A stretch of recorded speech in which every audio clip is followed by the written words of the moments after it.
Mary pamoja na Asha, wanafunzi waliomjeruhi mwenzao, watoleshwa faini ya shilingi milioni 15 mahakama ya hakimu mkazi Kisutu jijini Dar es Salaam.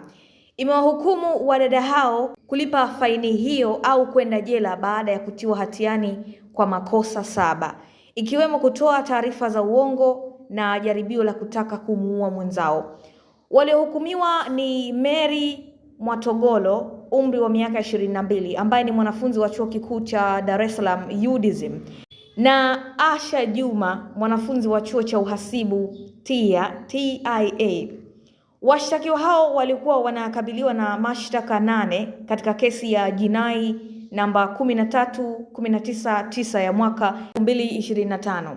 Hukumu hiyo imetolewa Jumatatu ya Disemba 22 mwaka 2025 na hakimu mkazi mkuu wa mahakama hiyo Gwantwa Mwankuga wakati wa kesi hiyo ilipoitwa kwa ajili ya kutolewa hukumu.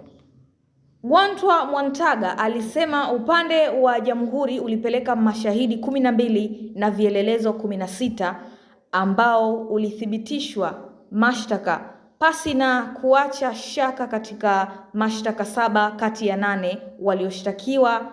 Hadi saa 10:48 alasiri, mshtakiwa wa pili na watatu Asha alitakiwa kulipa faini hiyo na kukwepa adhabu ya kifungo, huku mshtakiwa wa kwanza Mary akipelekwa gerezani kwenda kuanza kutumikia adhabu baada ya kushindwa kulipa faini hiyo.